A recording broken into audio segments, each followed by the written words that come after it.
Hello friends, అందరూ ఎలా ఉన్నారండి? వెల్కమ్ టు చాణక్యాస్ నీతి. ఒకే తల్లి కడుపున రక్తం పంచుకుని పుట్టిన వాళ్ళు ఊపిరి ఆగిపోయేంత వరకు కలిసి ఉండండి. ఆస్తుల కోసం, అంతస్తుల కోసం చిన్న చిన్న మనస్పర్ధలను సాకుగా ఉంచుకుని పగలు ప్రతీకారాలు పెంచుకుని మాటలు లేకుండా దూరంగా ఉండకండి. ఈ జన్మలో అన్నదమ్ములుగా, అన్నా చెల్లెళ్ళుగా, అక్క చెల్లెళ్ళుగా, మరు జన్మలో ఎవరు ఎక్కడ పుడతారో ఎవరికీ తెలియదు. అందుకే ప్రాణం ఉన్నంత వరకు ఒకరినొకరు ఆత్మీయత, అనురాగాలతో మెలగండి. రక్త సంబంధానికి విలువ ఇవ్వండి.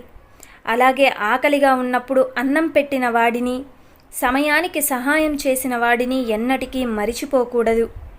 నువ్వు ఈ ఇద్దరిని మర్చిపోతే ఆకలిగా ఉన్నప్పుడు అన్నం దొరకదు, సమయానికి సహాయం చేసేవాళ్ళు కూడా దొరకరు. రాముడితో పోల్చుకునే అబ్బాయిలు ఉన్నారు, సీతతో పోల్చుకునే అమ్మాయిలు ఉన్నారు. కానీ రాముడిలాగా వనవాసం వెళ్తావా అంటే అబ్బాయిలు ఒప్పుకోరు. సీతలాగా అగ్నిలో దూకుతావా అంటే అమ్మాయిలు ఒప్పుకోరు. మంచి క్యారెక్టర్ అనేది ఒకరితో పోల్చుకుంటే రాదు, మనం చేసే పనిని బట్టి అదే వస్తుంది.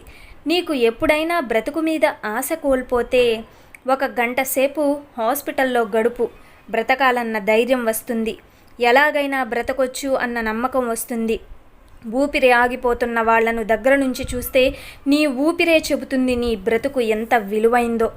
చావు పరిష్కారం కాదు, దేనికి బ్రతికి సాధించాలి. మనల్ని బరువు అనుకున్నోడు నోటి మీద వేలేసుకునేలా బ్రతకాలి. నువ్వు పోతే జీవితాంతం ఇక్కడ ఎవడూ గుర్తుపెట్టుకోడు. కాబట్టి నువ్వు బ్రతకాలి, బరువైనా బాధలున్నా కూడా. తండ్రి మీద గౌరవంతో 14 సంవత్సరాల పాటు అరణ్యవాసానికి వెళ్ళిన రాముడు గొప్పవాడైతే, తల్లిదండ్రుల మాట విని పెళ్లి చేసుకుని అత్తవారింటికి వెళ్ళే ప్రతి ఆడపిల్ల కూడా గొప్పదే. తల్లిదండ్రులుగా మీ కూతురి మనసు తెలుసుకుని పెళ్లి చెయ్యండి. అప్పుడు తన జీవితం చాలా బాగుంటుంది. అల్లుడు మీకు నచ్చకపోయినా పర్వాలేదు, ఎప్పుడో ఒకసారి వచ్చి వెళతాడు. కానీ మీ కూతురికి మొగుడు అనేవాడు ఎప్పుడూ పక్కనే ఉంటాడు. తన మనసుకు నచ్చకపోతే కలిసి బ్రతకడం చాలా కష్టమని గుర్తుపెట్టుకోండి. ఒక మగాడి జీవితం ఎలా ఉంటుంది అంటే, పుట్టగానే వీడు ప్రయోజకుడు అవుతాడా, పనికిమాలిన వాడు అవుతాడా అనే ప్రశ్నతో మొదలవుతుంది జీవితం. చదువు, ఉద్యోగం, పెళ్లి విషయాల్లో జీవితం విసిరే సవాళ్ళు, సమాజం అడిగే ప్రశ్నలు. అమ్మాయిల మాయలో పడి ప్రేమలో మోసపోయి చితికిపోయే బ్రతుకులు, వారసత్వంగా వచ్చే అప్పులు, కుటుంబ బాధ్యతలు, ఇవన్నీ తట్టుకోలేక కన్నీరు వస్తున్నా కూడా ఒక మగాడు స్వేచ్ఛగా ఏడవలేడు. ఎందుకంటే చూసిన వాళ్ళు ఆడదానిలాగా ఏడుస్తున్నాడు అంటారు. తన గుండెల్లో ఎంత బాధున్నా పైకి చిరునవ్వుతో బతికేస్తున్నారు మగాళ్ళు. నిజమే కదండి? అలాగే ఈ ప్రపంచంలోకి మనల్ని 2 తీసుకొస్తారు, పోయాక 4 తీసుకెళ్తారు. ఈ ప్రపంచంలోకి వచ్చే వరకు ఆ 2 ఎవరో తెలియదు, పోయే వరకు ఆ 4 ఎవరో కూడా తెలియదు. మన పుట్టుక చావే ఎలా ఉంటుందో తెలియనప్పుడు అలాంటిది జీవితం ఇలానే ఉండాలి అని ఎప్పుడూ అనుకోకూడదు. నీకు నచ్చినట్లుగా బ్రతకడానికి ప్రయత్నించు. ఈ కాలంలో అబ్బాయిలు ఎలా ఉన్నారంటే, ప్రాణం కంటే ఎక్కువగా ప్రేమిస్తూ చుట్టూ తిరిగే వాళ్ళని గుర్తించరు. మోసం చేసే వాళ్ళ చుట్టూ తిరుగుతూ నన్ను ప్రేమించు అని అడుగుతుంటారు. చివరికి నమ్మించి మోసం చేసి వెళ్ళిపోయారని బాధపడతారు. కొన్ని జీవితాలంతే. నిజమే కదండి? నీ పిల్లల కోసం నువ్వు కట్టిన ఇంట్లో నీ గుర్తుగా నీ ఫోటో పెట్టే ఆసక్తి లేనప్పుడు, నీ పేరు గుర్తు పెట్టుకునే జ్ఞాపక శక్తి లేనప్పుడు, నీ తర్వాత తరాల కోసం నువ్వు ఎంత సంపాదిస్తే మాత్రం ఏం లాభం? సంపాదన మానేయడం కాదు, అలాగే మితిమీరిన సంపాదించడం మానేయాలి. చాలామంది పిల్లలు తమ తల్లిదండ్రులను ప్రశ్నిస్తూ ఉంటారు, మా కోసం మీరేం చేశారు అని. అమ్మా నాన్న మిమ్మల్ని ఒక 20 సంవత్సరాలు పెంచుకుంటారు కదా, మనం కూడా వాళ్ళని ఒక 20 సంవత్సరాలు పోషిస్తే అప్పుడు తెలుస్తుంది వాళ్ళు మన కోసం ఏం చేశారు, ఏం కోల్పోయారు అని. ఎప్పుడూ కూడా కష్టం తెలియకుండా పిల్లల్ని పెంచాలి అనుకోకూడదు. అయితే అన్నీ బాగున్న దానిలో ప్రయాణం ఎవరైనా చేస్తారు. కానీ ముళ్ళదారిలో పోవాలంటే మనసు, శరీరం గట్టిపడాలి. నువ్వు వారికిచ్చే ప్రతి సౌకర్యంలో నీ కష్టం ఎంతుందో వారికి తెలియజేయాలి. అప్పుడే వారికి జీవితం అంటే ఒక ఛాలెంజ్ అని అర్థమవుతుంది. అలాగే మనిషికి మరణం అనేది విచిత్రమైనది. ఇంటి నిండా ఆస్తులున్న కోటీశ్వరుడు అసలు మరణం ఎందుకు వస్తుందో తెలియక ఏడుస్తున్నాడు.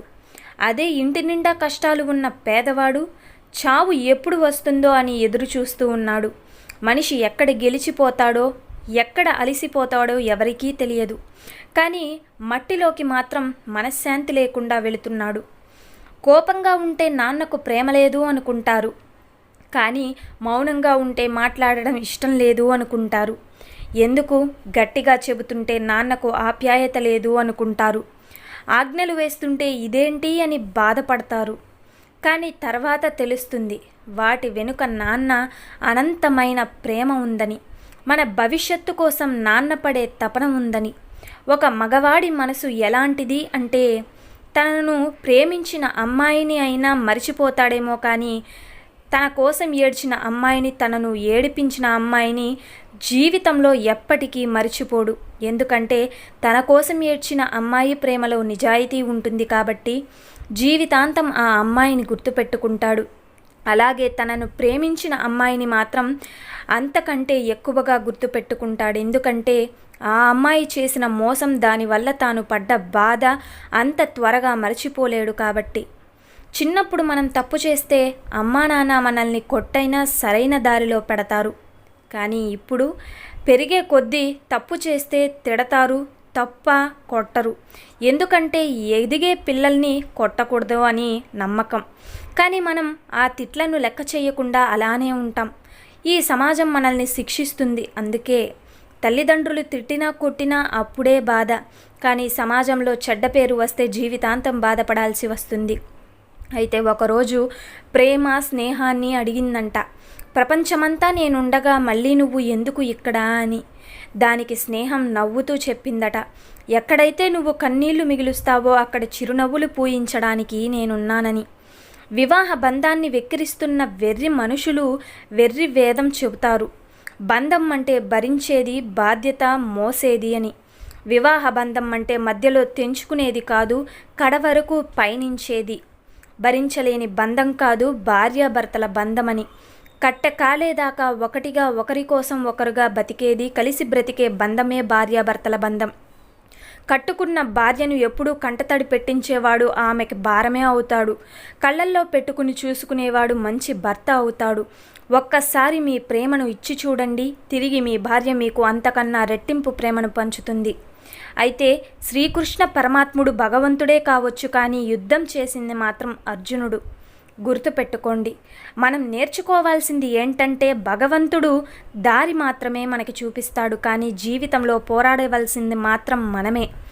మంచితనం మన వెంట ఉంటే మనం ఎక్కడున్నా, ఎలా ఉన్నా, ఏం చేస్తున్నా, మనం ఉన్నా లేకున్నా మన గురించి మంచిగా అనుకునేవారు ఒక్కరైనా ఉంటారు. అయితే చెడు గురించి మాట్లాడుకోవడానికి 100 ఉన్నా ఒకరు మన గురించి మంచిగా మాట్లాడుకునేవారు లేకపోతే ఆ జీవితమే వృధా. ఎదుటి వారి మాటలు మనల్ని బాధ పెట్టినా, ఇబ్బంది కలిగించినా, ఏదైనా అవే మాటలు తలుచుకుంటూ బాధపడే కంటే వారికి ఉన్న జ్ఞానం వరకే వారి ఆలోచనలు, దానికి తగ్గట్టుగానే వారి మాటలు అనుకుంటే అసలు ఆ మాటల్ని పట్టించుకునే అవసరమే ఉండదు.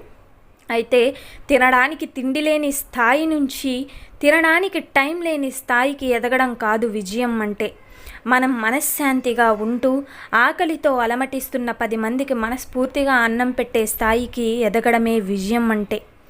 గుర్తుపెట్టుకో, మనం బాధపడితే ఓదార్చే వాళ్ళు కొందరు, మనం ఎప్పుడు బాధపడతామా అని ఎదురు చూసేవాళ్ళు మరికొందరు. మనతో ఏ సంబంధం లేకపోయినా మన ఆనందాన్ని, బాధలను తమవిగా భావించేవాళ్ళు 100కో 1,00,00,000కో ఒక్కరు మాత్రమే ఉంటారు. అలాంటి వారు మనకు ఎదురుపడితే ఎంత కష్టం వచ్చినా వాళ్ళని వదులుకోకండి. అయితే కన్నీళ్ళకి కారణాన్ని చెప్పలేని వయసులో నలుగురికి వినిపించేలా పెద్దగా ఏడుస్తాం. కన్నీళ్ళకి కారణం చెప్పే వయసు వచ్చినా నలుగురికి తెలియకూడదని లోపల ఏడుస్తాం. నిజమే కదండి. ఇల్లు కట్టేటప్పుడు ఎవరూ సహాయం చెయ్యరు, కానీ గృహప్రవేశానికి అవసరం లేకున్నా కానుకలు తెచ్చి ఇస్తారు. నువ్వు కష్టపడేటప్పుడు ఎవరూ నీకు తోడుగా ఉండరు. నువ్వు ఏదైనా సాధించాకే నీ చుట్టూ చేరుతారు. ఎలాంటి వ్యక్తినైనా పరిస్థితులు మార్చేస్తాయి. సున్నితంగా ఉన్న వారిని కఠినంగా, కఠినంగా ఉన్న వారిని సున్నితంగా. కాలంతో పాటు మనిషిలో మార్పు సహజం. ఎప్పుడూ ఒకేలా ఉంటారని ఎవరిని అనుకోవద్దు. ఒకరి మీద అంచనాలు పెట్టుకుని బాధపడడం కన్నా ముందు మనల్ని మనం నమ్ముకోవాలి. గొప్పవాళ్ళు అందరూ మనవాళ్ళైతే బాగుండు అనుకుంటాం, కానీ మనవాడు గొప్పవాడైతే తట్టుకోలేం. ఇదేం నేటి సమాజం? అయితే నువ్వు క్రింద పడితే పట్టించుకోరు, పైకి ఎదిగితే జీర్ణించుకోను లేరు. నీ చుట్టూ ఉన్న వాళ్ళే నీకు శత్రువులు. మన ముందు మంచిగా ఉంటారు, వెనుక నుండి వెన్నుపోటు పొడుస్తారు. అయితే నీకంటే లేనివాడిని చూసి ఎగతాళిగా నవ్వుకోకు. ఎందుకంటే ఉన్నవాడిని చూసి కుళ్ళుతో ఏడవకు. ఎవరితోనూ ఏ విషయంలోనూ పోల్చుకోకు. కుదిరితే కావలసినంత సంపాదించుకో, లేకుంటే ఉన్నదానితో సంతోషంగా బ్రతకడం అలవాటు చేసుకో. వ్యారంటీ లేని జీవితం ఇది. పనికి మాలిన విషయాల గురించి బాధపడుతూ టైం వేస్ట్ ఎందుకు చేసుకుంటున్నావు? అయితే వెదజల్లిన అన్ని విత్తనాలు మొక్కలు కాలేవు, అన్ని మొక్కలు చెట్లు కాలేవు, అన్ని చెట్లు పంటల్ని ఇవ్వలేవు. అలాగే జీవితంలో కూడా అన్ని పరిచయాలు బంధాలు కాలేవు. గుర్తుపెట్టుకో, కొన్ని జ్ఞాపకాలుగాను మరికొన్ని గాయాలుగాను మిగిలిపోతాయి. జీవితంలో సుఖంగా ఉండాలంటే 3 విషయాలని గుర్తుపెట్టుకోవాలి. 1, జరిగిన వాటిని మర్చిపోవాలి. 2, జరుగుతున్న వాటిని గమనిస్తుండాలి. 3, జరగబోయే వాటికి సిద్ధంగా ఉండాలి. గుర్తుపెట్టుకోండి. అర్థమైంది కదండి? ఈ వీడియో మీకు నచ్చిందనే అనుకుంటున్నాను. నచ్చితే చిన్న లైక్ చేయండి. అలాగే మన ఛానల్ ఎవరైనా స్టార్టింగ్ చూస్తుంటే సబ్స్క్రైబ్ చేసుకోండి. ఇలాంటి చాణక్య నీతి మరిన్ని మోటివేషనల్ వీడియోస్ మీకు నోటిఫికేషన్ రూపంలో రావాలంటే పక్కనున్న బెల్ సింబల్ని క్లిక్ చేయండి. నేను పెట్టే ప్రతి వీడియో మీకు నోటిఫికేషన్ రూపంలో అయితే వచ్చేస్తుంది. Thank you for watching friends. రేపటి వీడియోలో అయితే చాణక్యులు గారు మనకి జీవితాలకి సంబంధించి ఏ మంచి మాటలను, ఏ మంచి సూక్తులను మనకి చెప్పబోతున్నారు అన్నది రేపటి వీడియోలో అయితే మనం తెలుసుకుందాం.